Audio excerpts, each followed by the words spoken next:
Lepo pozdravljeni. Projekt izgradnje hidroelektrarne Mokrice, zadnje v verigi hidroelektrarn na spodnji Savi, je v prejšnjem tednu dobil nov obrat.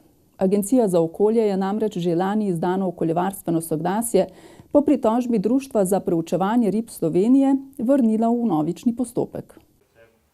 Kot pravijo na občini Brežice, želijo opozoriti na povečano poplavno nevarnost, s katero se bodo prebivalci občine Brežice soočali v prihodnosti zaradi nedokončane protipoplavne zaščite. V tem trenutku je približno okoli 1100 ljudi še, ki niso zaščiteni. V zadnji poplavi 2010 je bilo približno 500 ljudi tistih, ki so imeli neposredno poplavo v svojih gospodinjstvih. Treba pa povedati seveda, da je bila zadnja poplava v letu 2010 nekje ocenjena na 1 200 000 neposredne škode v stanovanjskih objektih, 3 milijone na kmetijskih in pa še 4,5 milijone na gospodarstvo. Molan še dodaja, da se že od začetka umeščanja hidroelektrarn v prostor zavedajo, da z urejanjem reke Save gorvodno visoke vode še hitreje pritečejo do občine Brežice, kjer poplavljajo hitreje in močneje kot prej. In to pomeni seveda, ali pa mi tako razumemo, da smo ostali žrtvovani za boljše življenje cele Slovenije. Moj apel je samo ta, da država ali pa vsi, ki so možni to narediti, to pa edino vlada in pa seveda parlament, sprejmejo tako zakonodajo in pa take rešitve, ki bojo zagotovili poplavno varnost do leta 2022, kot je načrtovano. Javno podjetje Infra zaključuje z izgradnjo protipoplavne zaščite na območju Krške vasi in Velikih Malenc. Seveda to ne pomeni, da bomo 100% zaščitili te kraje, dokler ne bomo imeli možnosti vstopa v reko Krko in v reko Savo v smislu poglabljanja reke Save in v smislu urejanja dna reke Krke. To pomeni, da moramo urediti reko Krko na način, da ne bo voda prehitro odtekla v poglobljeno Savo. Po drugi strani bo to pomenilo, da bo pri visokih vodah večja možnost, da bo voda iz Krške vasi odtekla. Poglabljanja Krke pri sotočju Savo pa ne morejo zaključiti brez okoljevarstvenega soglasja za hidroelektrarno Mokrice. Mi moramo vedeti, da smo s temi nasipi, s temi opornimi zidovi v bistvu preprečili razlivanje v tem prostoru in da se bo voda usmerila naprej. In bo potem naprej problem, ne?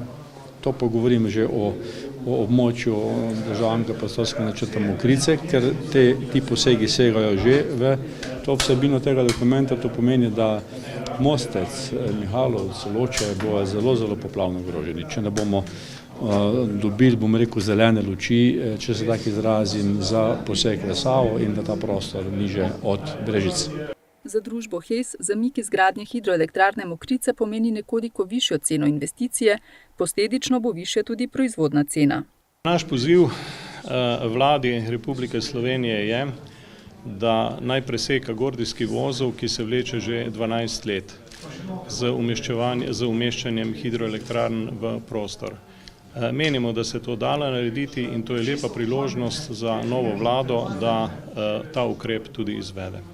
Posledic zastoja izgradnje zadnje v verigi spodnjesavskih hidroelektrarn ne bodo občutili samo lokalni prebivalci, ampak tudi porabniki električne energije in celotno slovensko gospodarstvo, še dodaja Barbič.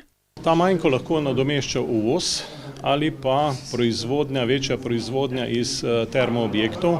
V tem primeru imamo seveda termoelektrarno Šoštanj, lahko pa se vključuje tudi termoelektrarna Brestanica. Obstaja pa še tretja opcija, to je pa seveda uvoz električne energije, ampak tudi ta uvoz električne energije je v večini iz termoelektrarn z področja Balkana, ki so še večji onesnaževalci, kot so recimo naše elektrarne. Barbič še poudarja, da je stroka dokazala, da objekt hidroelektrarne Mokrice okoljsko ni sporen. V skladno z evropskimi normami in tudi po potrditvi vseh slovenskih strokovnih inštitucij ne bi smelo biti problemov glede umeščanja v prostor in vplivov na naravo. Zanimivo je, da tudi Republika Hrvaška, kakorkoli vemo, da niso odnosi ravno najboljši, na področju narave niso imeli nobenih pripomb na hidroelektrarno Mokrice. Družba HES je sicer za vse raziskave za hidroelektrarno Mokrice, vključno z okoljskimi, doslej vložila približno 7 milijonov evrov. V Krškem so se sestali člani občinskega sveta. Med drugim so sprejeli predlog zaključnega računa proračuna za leto 2018 in letni izvedbeni načrt kulture za letošnje leto. Preteklo leto je občina Krško zaključila 37,5 milijona evrov odhodkov ter 35,5 milijona evrov prihodkov. Razlika 2 milijona evrov predstavlja ostanek na računu konec leta 2017. Lahko rečem, da je bilo leto uspešno. Seveda pri tem je treba še posebej izpostaviti, da smo približno 41% celotnega proračuna vložili v investicije, to znaša približno 15,5 milijona evrov. Večina od tega je šla za gospodarsko infrastrukturo in cestno infrastrukturo. Naj omenim od tega mogoče projekt Tretji most, pri katerem je bila pač naša udeležba, plus tega smo pa dali kar precej denarja tudi na posodobitev cestne infrastrukture. Večji delež predstavljajo investicije in programi na področju družbenih dejavnosti, med drugim tudi šolstva in predšolske vzgoje. Od projektov, ki gredo v družbeni standard, bi omenil predvsem gradnjo vrtca v Brestanici, ki je veljal nekaj več kot 2 milijona evrov. V lanskem letu so skladno s programom vračali kredite in zmanjšali zadolženost za 1,8 milijona evrov. Tako da je sedanja zadolžitev približno 12,9 milijonov evra. K temu pa seveda treba prišteti tudi zadolžitve po 23. členu, to so tista nekoč nepovratna, sedaj povratna sredstva strani države, ki poznašajo približno 1,5 milijona evrov, toliko, koliko smo si pač morali sposoditi za gradnjo vrtcev in ostalih objektov. Svetniki so med drugim sprejeli tudi letni izvedbeni načrt kulture za letošnje leto. Skupni znesek v tem letnem izvedbenem načrtu je 2 milijona 950, zajema pa v bistvu celotne letne programe delovanja naših javnih zavodov. In sicer na tem področju deluje Valvazorjeva knjižnica, Kulturni dom Krško, Glasbena šola, Posavski muzej Brežice in pa galerija. Potem so zajeti zneski vezani na financiranje premične, nepremične dediščine, ki se financira preko javnih razpisov, potem javni razpis za financiranje kulturnih programov. Pa tudi financiranje javnega sklada za kulturne dejavnosti, ki skrbi tudi za ljubiteljsko kulturo. Občina Krško je bila uspešna tudi na javnih pozivih Las Posavja za sredstva CLLD, tako bo v letu 2019 začela z izvedbo 2 projektov.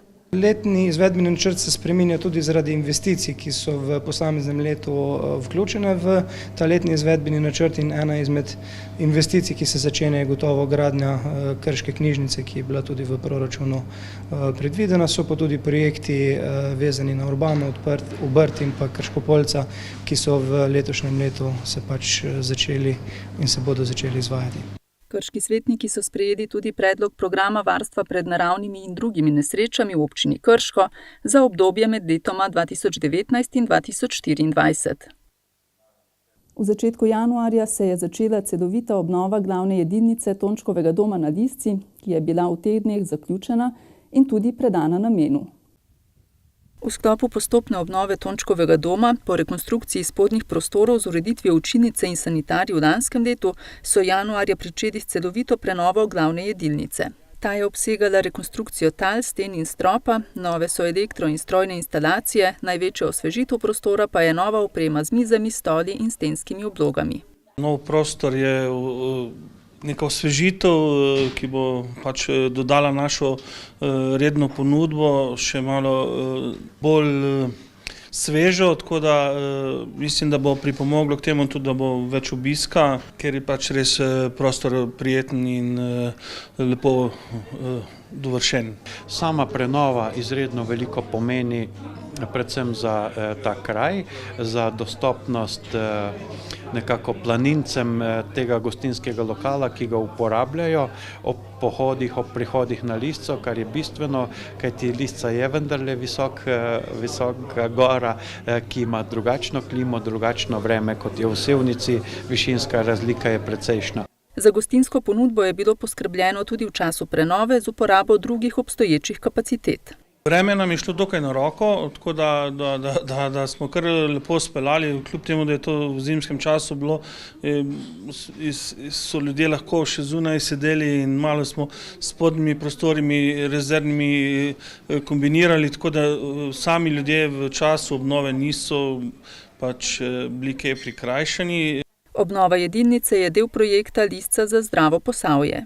v katerem razvijamo tako programe zdravega življenjskega sloga v Posavju, kot tudi prenovo objektov, ki so za ta zdrav življenjski slog pomembni, da lahko razvijamo te programe. In v okviru tega projekta je tudi delno prenovljen prostor. Prenovo financirajo na različne načine, po različnih programih in po različnih projektih.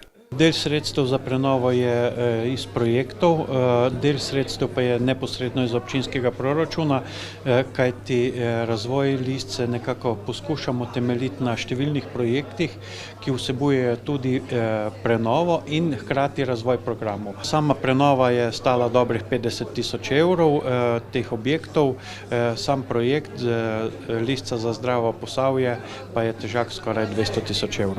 V organizaciji Centra šolskih in obšolskih dejavnosti in občine Sevnica je na Listci z okolico lani poleti že potekal raziskovalni tabor, na katerem so študentje in dijaki iskali nove možnosti za vzpostavitev učnega okolja za mlade na Listci. Pogovori, da bi na Listci potekale šole v naravi, pa so nekoliko zastali. Glede na to, da je nova vlada, nov minister in mi smo nekako poslali gradivo tudi novemu ministru, verjamem, da bo v prihodnjem obdobju nekako sklican sestanek na to temo, da s tem projektom napredujemo, kajti v obstoječem objektu, v prostorih, ki so bili v lanskem letu prenovljeni, Centra šolskih in obšolskih dejavnosti in šole, osnovne šole iz tega območja izvajajo naravoslovne dni, izvajajo učne vsebine, ki jih lahko tukaj na Listci izvajajo, in verjamem, da bo interes po nadaljevanju zastavljenega programa tudi strani ministrstva. Cilj občine Sevnica je sicer postopoma prenoviti Tončkov dom. Potrebno je prenova strehe, ki jo načrtujemo v letošnjem letu, in v prihodnosti je potrebno še ta gostinski del delno prenoviti in urediti tudi nastanitvene kapacitete, kajti za številne goste, tako osnovnošolce, pohodnike, planince, kot tudi klasične turiste je primerno, da imajo kvalitetno nastanitveno kapaciteto. To pa želijo razviti v prihodnjih letih. Številna podjetja v svetu in tudi v Sloveniji se vse bolj zavedajo svoje družbene odgovornosti in na različne načine delujejo in sodelujejo v svojem lokalnem okolju. Med njimi je tudi novomeški farmacevt, kjer so pripravili že 8. Krki teden humanosti in prostovoljstva. Obiskali smo jih med druženjem stanovalci Brežiškega doma upokojencev. Stanovalci doma upokojencev Brežice so s prostovoljci kegljali, ustvarjali izdelke iz gline, reševali miselne naloge, se z njimi pogovarjali in družili. Dopoldne smo imeli že telovadbo, pride še nekaj aktivnosti, druge potekajo v drugih nadstropjih, tako da tisti, ki želi, mu ni dolg čas. Se lahko dobro počuti, kajti ravno to, da nekdo prostovoljno pride in nekaj naredi za nas, pravzaprav obogati nas in njega samega. To je pa nekaj najlepšega, kar se lahko dogaja. Tudi prostovoljcem je bilo delo stanovalci v veselje in so z navdušenjem svoj čas namenili druženju z njimi. So pa zelo prijetni. Všeč jim je, da jim lahko pomagamo. Danes tukaj glamo, imamo tudi ročne spretnosti. Dom upokojencev Brežice je eden tistih, ki jih Krkini prostovoljci obiščejo vsako leto in jim posvetijo posebno pozornost. Ja, v letošnjem letu je že 8. pri nas podjetje, prostovoljci iz podjetja Krka, torej v okviru tedna humanosti in prostovoljstva. Kaj nam pomeni? Pomeni nam dodatne aktivnosti, pomeni nam medgeneracijsko sodelovanje, pomeni v bistvu eno dodano vrednost, pomeni vrednoto prostovoljstva, ki je res ena neprecenljivih vrednot. V okviru tedna humanosti in prostovoljstva je bilo druženje v Brežicah sicer le ena od dejavnosti, v katere so se vključili prostovoljci, aktivnosti so namreč potekale ves teden. Namen vseh teh aktivnosti, ki jih organiziramo v sklopu Krkinega tedna humanosti in prostovoljstva, je človeku osmisliti dan, mu dati vedeti, da na svetu ni sam in mu nuditi človeško toplino, bližino in ljubezen. ker v Krki je prostovoljstvo zakoreninjeno že vse od ustanovitve, letos bo to že 65 let in veliko sodelavcev se je nekako udeleževalo različnih prostovoljnih aktivnosti posamezno. In potem smo sklenili, da lahko skupaj naredimo več in bolje in zato smo sklenili te aktivnosti povezati, jih še razširiti na več humanitarnih organizacij. Mnogo krkašev je tudi letos darovalo kri, številni so prispevali oblačila, igrače, obutev, živila, knjige in druge potrebščine za odrasle in otroke ter hrano za male živali. Družili so se stanovalci 28 domov za starejše ter varovanci in učenci varstveno-delovnih centrov ter nekaterih drugih zavodov in ustanov po vsej Sloveniji. Sodelavci iz programa Veterina pomagajo tudi v določenih veterinarskih ustanovah. Lani so bili v živalskem vrtu, letos pomagajo urejati zavetišče za živali Maribor. Skratka, zelo veliko je teh aktivnosti, organiziramo v teh inštitucijah, humanitarnih, v centrih, različne delavnice, potopisna predavanja, tako da ljudem skušamo polepšati čim bolj dan in jih vključiti v naše življenje. Namen akcije je tudi spodbuditi zaposlene, da pomagajo po svojih močeh. Veseli nas, da se nam vsako leto pridruži več prostovoljcev. Običajno v tem tednu sodeluje od 20 do 25% vseh zaposlenih v Sloveniji, to je okrog 1100 prostovoljcev in vsako leto se nam pridruži še 100 novih. Ravno tako pridobijo več krvodajalcev. V Krki je sicer krvodajalstvo že tradicionalna prostovoljna aktivnost, bom rekla, imamo 1500 registriranih krvodajalcev, od teh jih okrog 1000 dvakrat letno daruje kri. No in prav na tej akciji v tem tednu dobimo skoraj 50 novih krvodajalcev. V okviru aktivnosti tega tedna pa v Krki vsakodnevno pripravijo tudi dan odprtih vrat. V nadaljevanju sledijo kratke vesti. Sevnico je v sredo 10. aprila obiskal minister za javno upravo Rudi Medved. Delovni obisk v občinski stavbi je zajemal srečanje z načelnicama upravnih enot Sevnica in Krško ter vodjo oddelka za občo upravo na upravni enoti Brežice. Sestal se je tudi z županom Srečkom Ocvirkom, s katerim sta odprla več področij, med njimi izvajanje upravnih postopkov ter sodelovanje na področju odprave administrativnih ovir pri razvoju nekaterih projektov. S ciljem mladim z območja občine Krško zagotoviti pridobivanje delovnih izkušenj ter spoznavanje deficitarnih poklicev na eni strani, delodajalcem pa pridobiti in spoznati potencialne domače kadre, je občina Krško že 3. leto zapored objavila javni poziv delodajalcem za vključitev mladih v počitniško delo za letošnje leto. V proračunu letošnjega leta je za ta program zagotovljenih 30 000 evrov, delodajalci pa se lahko za sofinanciranje počitniškega dela prijavijo do 13. maja.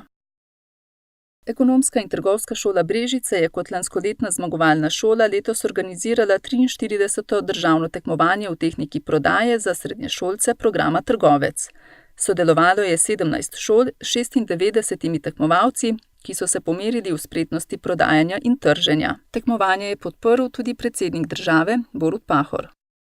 Nadaljujemo v Boštanju, kjer so pripravili prvi salon jabolčnikov, sadnih vin in sokov. Člani tamkajšnjega turističnega društva so v sklopu tega dogodka pripravili že 4. ocenjevanje. V Boštanju so jabolčnike začeli ocenjevati pred leti v okviru delovanja turističnega društva. Odločili smo se, takrat, ko smo začeli s temi jabolčniki, da bi naredili poseben dogodek.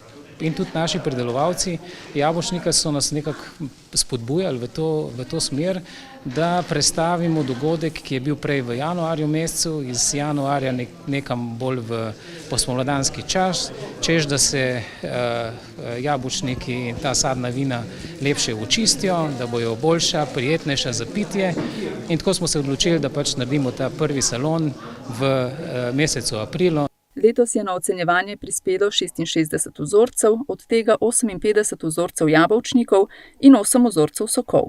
Vzorci so bili, kar se tiče ocene komisije, ki je te vzorce ocenjevala, izjemno dobri. Komisija je od teh 66 vzorcev izločila 6 vzorcev zaradi nekih napak in bolezni, ampak to je v rangu 9%, kar se mi zdi, da je zelo, zelo dober rezultat. Na splošno pa je komisija ocenila, da so bili vzorci lepi, sadni, prijetni, z lepo kislino in vrhunski. Od 66 prispelih vzorcev sadnih vin in sokov je bilo podeljenih 24 zlatih, 30 srebrnih in 6 bronastih priznanj. In to kar nekaj pove o kvaliteti, po drugi strani pa marsikaj pove tudi o tem, da ljudje niso pozabili na jabolčnik kot neke tradicionalne pijače, ki se je pač nekako sramežljivo na kmetih kljub vsemu obstala, in da tudi niso pozabili na te veščine in znanja, ki seveda med ljudmi so. Pridelovalci jabolčnikov, ki so sodelovali na letošnjem ocenjevanju, po večini prihajajo z območja Posavja. Mi smo vendarle neko sadjarsko področje, tudi če jabolka raste precej višje kot vinska trta, do nekih 500 metrov vinska trta raste, nad 500 metrov, to se pravi pod listco, je pa veliko jabolčnih dreves in tam izvirajo tudi jabolčniki, tako da jabolko je eno tradicionalno drevo na naših travnikih, na naših ohišnicah, ob hišah, tako da jaz mislim, da je jabolčnikov še več, kakor smo jih uspeli nekako zanimirati ljudi, da se predstavijo in da svoje pridelke prinesejo na ocenjevanje. Na dogodku so predstavili tudi projekt Sadni prigrizek s poročilom slovenske dediščine, ki ga skupaj s partnerji razvijajo na novomeškem šolskem centru Grm. Na projektu Sadni prigrizek s sporočilom slovenske dediščine razvijamo ta prigrizek. To je v bistvu samo iz sadja travniških sadovnjakov in je brez kakršnih koli dodatkov, brez žvepla, brez citronske kisline. V bistvu pa sadje očistimo, zmeljemo v sadno kašo in potem posušimo in nastane eno taka zadeva, takole. In to je v bistvu tak zelo zdrav prigrizek, nobenih dodatkov, ni otroci imajo radi. Prihodnje leto želijo izdelek lansirati na trg. V načrtu imajo ustanoviti garantni sistem z namenom povezati kmete, ki imajo travniške sadovnjake.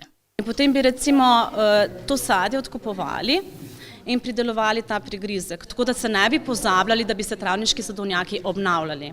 Organizatorji želijo, da salon postane tradicionalni prostor srečanja pridelovalcev in ljubiteljev sadnih vin in sokov, kjer se med drugim izmenjajo vtisi in ideje. Ker kar je bilo še pred nekaj leti videti kot povsem lokalna zgodba, je zdaj že prerastel v širšo. Ob 9. obletnici Mestnega muzeja Krško so odprli dopolnjeno razstavo 80 so bila leta v Krškem. S posameznimi dopolnitvami so tej večplastni razstavi dodali nove predmete in z njimi izpostavili nove zgodbe. Interdisciplinarna razstava, ki so jo odprli junija lani, govori o življenju v Krškem in na območju občine Krško v 80. in začetku 90. let. Ob 9-letnici delovanja Mestnega muzeja Krško so se odločili za njeno dopolnitev. V prvem delu razstave se obiskovalci seznanijo s splošnim političnim in družbenim okvirjem Jugoslavije in Slovenije.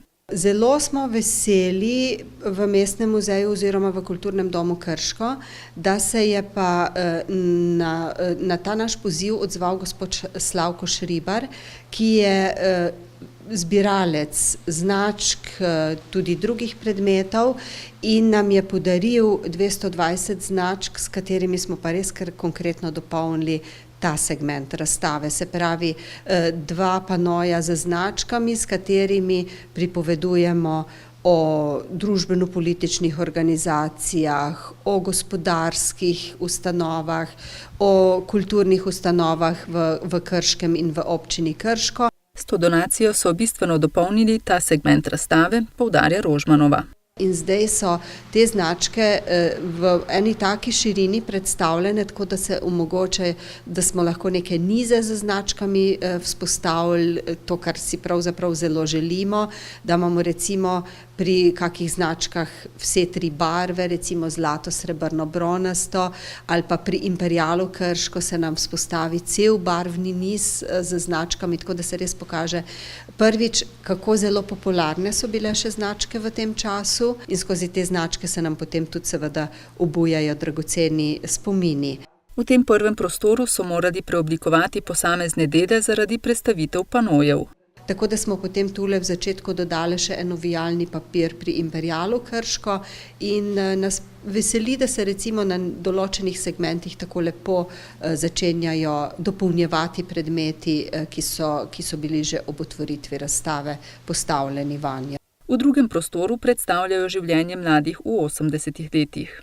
In ob naši dopolnitvi razstave smo tokrat izpostavili polico, tule za mano, kjer predstavljamo to znano zbirko mladinske knjige Zlata knjiga, ki je bila v 80 letih zelo popularna. Dejansko so se te knjige naročale lahko z naročilnicami, dobivale so se tudi za odlične uspehe, brali smo bralne značke, nekje od 70 let so začele izhajati, pa potem po natisi 81-82, vsi se jih pa verjetno spominjamo po teh rebrastih, takih negladkih platnicah. V tretjem prostoru, kjer med drugim predstavljajo šport, je na ogled smučarska oprema. Smo pa na ogled postavljene stare alpinine pancerje, se pravi še tiste, ki so se zapenjali na zajlo, potem ene smuči, ki so bile podarjene v občino Krško od sorodnikov iz Avstrije, smučarske hlače Toper in pa smučarske oziroma čevlje škornje po smučanju, ki smo jim rekli skibucke. Razstava, ki so jo zasnovale vse strokovne delavke mestnega muzeja, ima po besedah Helene Rožman nalogo do skupnosti. Že nastajala je na ta način, da smo skupnost večkrat pozivali, da nam prinašajo predmete iz 80-ih in da nam s temi predmeti prinesejo v muzej tudi zgodbe in na ta način smo nekako zgradili to razstavo. Vsak razstavni projekt v muzejskih okoljih pa dejansko sproži razmišljanje v okolju, v katerega je razstava postavljena in vedno se ob odprtih razstavah sprožijo spomini. S tem, da ob tej konkretni razstavi pa še vedno vabimo ljudi, da nam še prinašajo predmete, tudi ko si pogledajo postavitev in da nam s tem dejansko omogočijo, da razstavo osvežujemo oziroma jo dopolnjujemo. Razstava je torej odprtega tipa, saj bodo predmete in pričevanja zbirali ves čas njenega trajanja oziroma do 8. februarja 2020. Iz Mencingerjeve hiše pa še v galerijo Krško, kjer je na ogled razstava Irene Jurca Privid življenja. Irena Jurca, ki je po izobrazbi kulturologinja in fotografinja, se izraža z avtorsko fotografijo, s katero pripoveduje o vsebinsko različnih temah. Zanimajo eksistencialne teme, ki se ukvarjajo s smislom in bistvom, z minljivostjo in v bistvu realnostjo te družbe. Razstava z naslovom Privid življenja se bere na 3 nivojih. Izkazuje željo po osmišljanju subjekta, to s fotografijami telesa, željo po osmišljanju družbe s zvočnim posnetkom dihanja in željo po osmišljanju sveta, v bistvu katerega človek je le en del.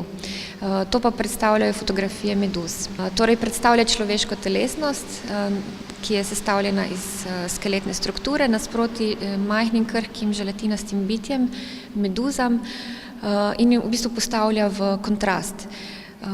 Ampak kljub temu, da smo se postavili v bistvu nad vsa druga bitja na zemlji, smo v bistvu čisto enako umrljivi kot vsi ostali. Ena od fotografij prikazuje dih oziroma dim, ki se zvija v asociativno formo gojeve stike Saturna, ki žere lastnega sina, kar pravzaprav ponazarja družbo, ki se požira sama vase. Fotografije meduz predstavljajo ženski princip na razstavi, spet jo lahko beremo skozi grško mitologijo, skozi zgodbo o Gorgoni Meduzi, ki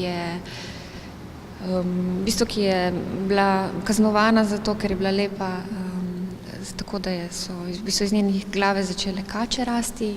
Razstavo dopolnjuje komaj slišni zvok audio instalacije dihanja. Zvočni posnetek dihanja govori o človeškem dihanju, seveda, ki je osnovna funkcija, to je v bistvu je dihanje nekaj, kar nas povezuje, čeprav smo si različni po barvi kože, po verskem prepričanju, po statusu v družbi. V bistvu vsi rabimo dihati zato, da preživimo. In v tem smislu avtorica nagovarja, da se lahko odločimo, ali bomo v bistvu delovali sami zase, ali pa bomo spoznali nemočnega, ko pač to potrebuje. Meditativna narava razstavljenih del trditev, dokler diham, upam, zastavi kot vprašanje. Z razstavo si zastavlja vprašanje, kaj je v bistvu bistvo človeka, koliko je človečnosti ohranil v boju za preživetje in v bistvu kaj sledi temu, ali pač se bo nadaljevalo takšno stanje v družbi ali pa pač se bo nekaj spremenilo, ali bo človek ponovno postal človek, se pravi, da se bo ponovno ozrl v naravo in v druga sobitja. Razstava je na ogled do 24. junija. Spoštovani gledalci, cenjene gledalke, s tem prispevkom tudi zaključujemo tokratni Posavski tednik. V našo družbo vabljeni spet čez teden dni, do takrat pa hvala za pozornost in nasvidenje.